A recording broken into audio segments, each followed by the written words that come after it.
Turkish State Railways DE24000 is a type of diesel locomotive built by Tulomsash.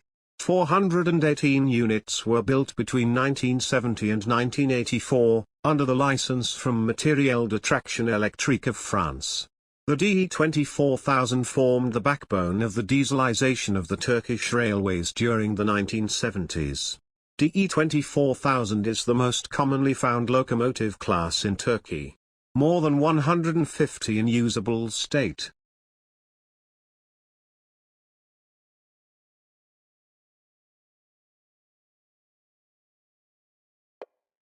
Welcome to the training scenario of the DE24000 engine. In this scenario I will show you how to cold and dark start this locomotive. You are now sitting in the driver's section of the DE24000's cab. First, move the camera using your mouse and look around. Great. DE24000s are difficult to operate and they are very demanding locomotives. But don't worry, I will give you all the necessary information in order to operate them. First of all, we need to open all the circuit breakers in order to give power to the systems.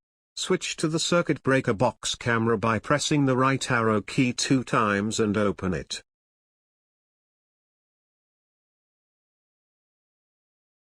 In this panel, you need to turn on all the necessary circuit breakers one by one. Now turn on all circuit breakers and continue.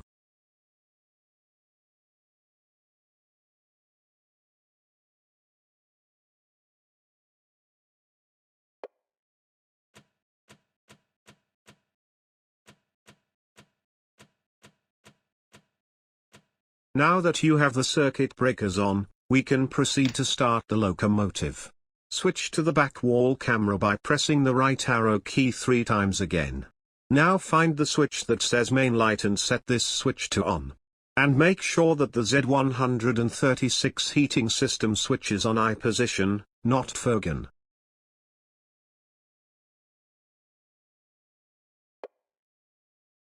Switch to the operator console camera by pressing the right arrow key again. You should now see the lights on the operator console and ATS device screen come on. Note, if you find it difficult to read the indicators because of the darkness, you can now turn on the cabin light by pressing the L key. Now find the general control switch between the ATS display and the radio at the top of the console and turn it on.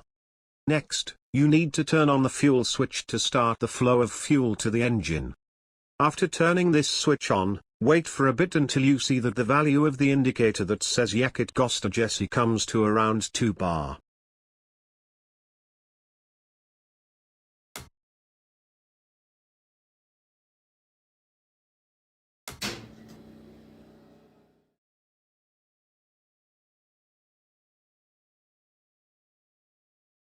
We have now gone through all the steps required to start the locomotive. Tip: do you have to do all these exhausting steps one by one in every cold and dark start of this locomotive? Of course not. If you press Ctrl+1 and then Ctrl+2, we will automatically do all the necessary actions for you to start the locomotive. Now all you have to do is holding down the Start-up button on the console or simply the Z key. Depending on the temperature of the engine, you must wait a certain amount of time for the engine to start the ignition process. You will understand that the starting process has been initiated when you hear the pre-lubrication sound. When the starters are engaged, the MD1 and MD2 lights on the matrix display will turn on and the value in the RCT motor device ASI indicator will start to increase.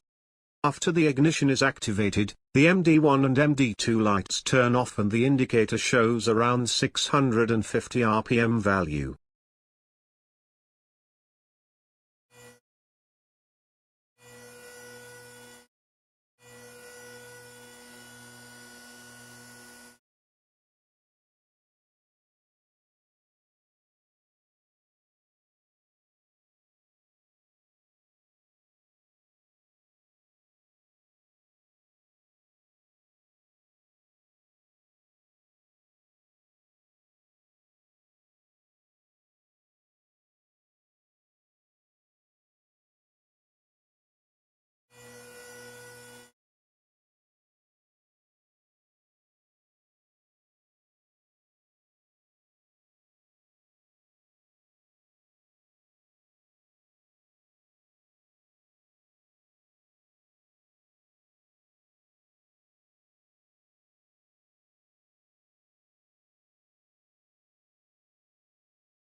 steps to get it moving. First of all, we have to release the parking brake of the locomotive. To do this, turn the parking brake flywheel, which is at the bottom right on the front wall, to the left until you are sure that the brake is completely released. Then turn the engine brake lever to the left to release the locomotive's brakes. The brake pressure gauge on the right, which reads Fred Cylindri, shows the pressure in the locomotive's brake cylinders. This value should go down to 0 when the brakes are released. Note, to prevent unwanted movement of the locomotive, release the brakes only when you want to move the vehicle. Now let's move the reverser to the forward position to move the locomotive. Finally, you need to turn on the switch labeled alternator warning to activate the traction motors. Now you can open the throttle lever by turning the wheel, which is called valve up. When you open it, it activates the necessary contactors for the engine. To increase the RPM of the locomotive, you need to hold the throttle valve upwards after turning it on. The first time you hold the valve up, the locomotive loads cron 1 and makes its first move. Even if you hold the valve up in this state, the RPM will not increase. After the engine loads cron 1, you can increase the RPM by releasing the valve and holding it in the up position again. The locomotive will load cron 2 and then increase the RPM.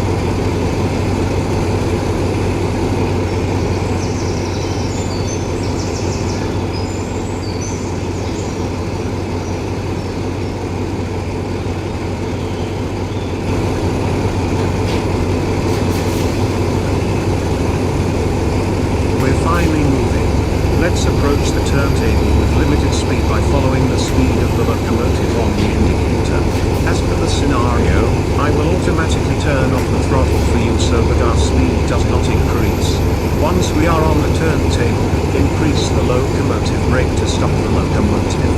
Don't worry if you couldn't stop exactly on the turntable. You can move the locomotive again by releasing the brake and turning on valve as you just learned.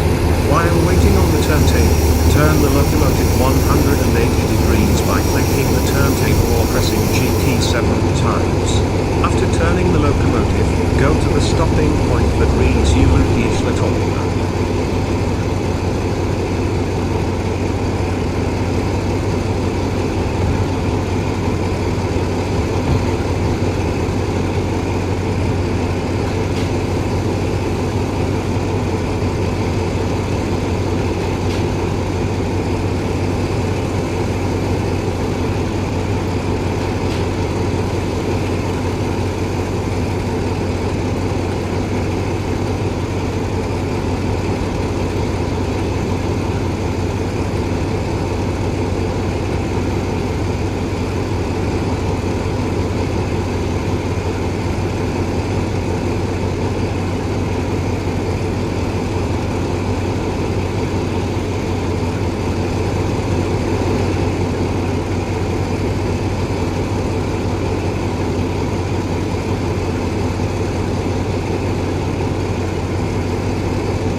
Set the reverser to the forward position, release the locomotive brakes and let's move towards the depot.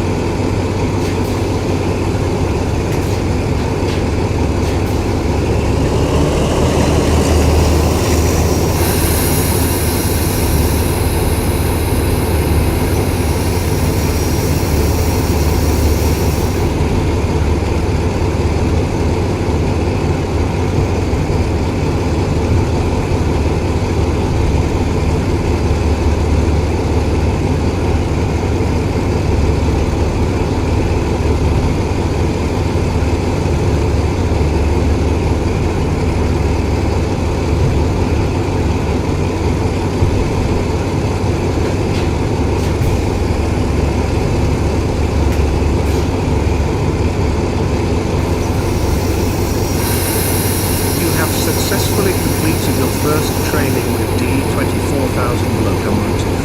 Now, while waiting for the scenario to complete, set the fuel switch to 0 to stop the engine. Alternatively, you can turn off the general control switch or press the loco stop switch to stop the engine as well. After the engine of the locomotive has stopped, make sure that the locomotive brakes are applied before leaving the vehicle, that the alternator warning is turned off and the reverser is in neutral position. See you in the next tutorial scenario.